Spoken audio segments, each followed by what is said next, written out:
Tribuners, Anda sedang menyaksikan Global Update. Seorang pria bernama Komarudin ditangkap polisi dan tim gabungan Pusat Polisi Militer Angkatan Laut Puspomal AL karena menjadi TNI gadungan. Komarudin merupakan warga asli Cilincing, Jakarta Utara berumur 42 tahun. Proses penangkapan berawal dari sebuah informasi yang menyatakan pelaku sedang berada di Rajek. Proses penangkapan dilakukan di rumah Komarudin, Desa Sukamanah, Kecamatan Rajek, Kabupaten Tangerang, Banten. Namun petugas hanya menemukan istri pelaku di rumah. Kapolsek Rajek AKP Nurjaman membenarkan adanya warga Rajek yang berpura-pura menjadi anggota TNI. Ia menjelaskan petugas kepolisian hanya melakukan pendampingan kepada Puspomal AL dalam proses penangkapan pelaku. Ia telah bertahun-tahun menipu istrinya dengan berpura-pura menjadi anggota TNI AL berpangkat Letkol. Komarudin ternyata telah 6 bulan menjadi buronan dan masuk daftar pencarian orang atau DPO. AKP Nurjaman mengatakan istri Komarudin sama sekali tidak menaruh kecurigaan terkait pekerjaan pelaku sebagai anggota TNI. Petugas berusaha membujuk istri pelaku agar Komarudin pulang dan menyerahkan diri. Kini pelaku telah diserahkan ke Puspom TNI AL untuk diperiksa secara intensif. Baru tahu suaminya Letkol TNI AL gadungan setelah 6 bulan menikah. Saya sangat menyesal atas perbuatan yang telah saya lakukan. Seorang pria bernama Komarudin ditangkap lantaran menjadi anggota TNI gadungan berpangkat Letkol di kawasan Rajek, Kabupaten Tangerang. Kapolsek Rajek, AKP Nurjaman, mengatakan dari hasil pemeriksaan, nyatanya status Komarudin sebagai TNI gadungan itu tidak diketahui oleh sang istri berinisial M. Diketahui, M telah menikah dengan Komarudin selama 6 bulan. Wanita itu sayangannya baru mengetahui kebohongan suaminya itu, usai Komarudin ditangkap. Kini Komarudin telah diserahkan ke Puspom TNI AL untuk dilakukan pemeriksaan lebih dalam. Nurjaman mengatakan awalnya ia mendapat laporan dari Puspom TNI AL terkait adanya seseorang yang mengaku sebagai anggota TNI. Selanjutnya, pihak kepolisian dan Puspom TNI AL langsung menuju rumah pelaku namun saat itu hanya ada sang istri berinisial MNS.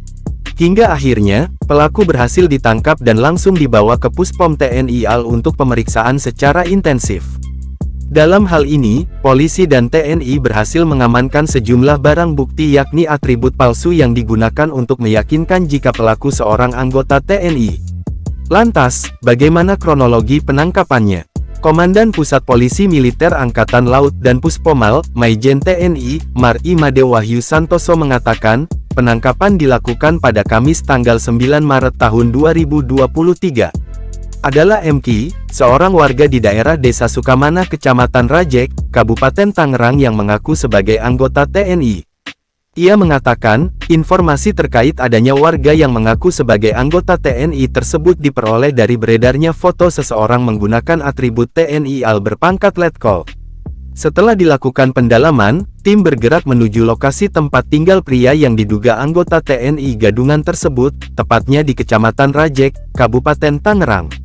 Made melanjutkan, di daerah Rajek, tim kemudian menuju lokasi rumah yang diduga menjadi kediaman dari terduga pelaku di wilayah Kelurahan Sukamanah, Kecamatan Rajek, Kabupaten Tangerang.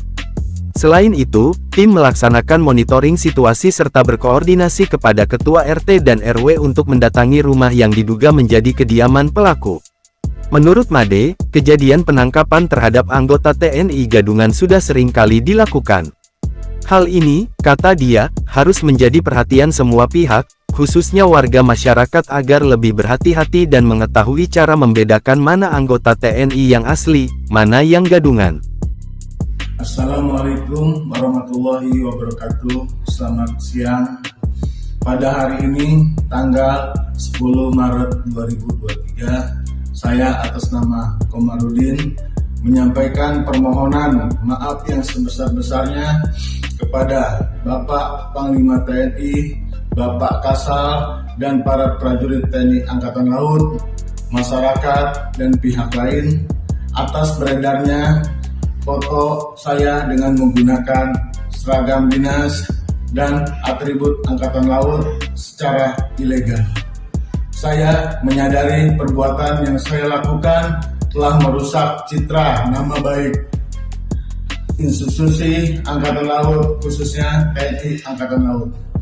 Saya sangat menyesal atas perbuatan yang telah saya lakukan dan saya berjanji tidak akan mengulangi lagi. Demikian Global Update kali ini. Nantikan terus informasi menarik lainnya di Facebook dan YouTube Tribun Medan.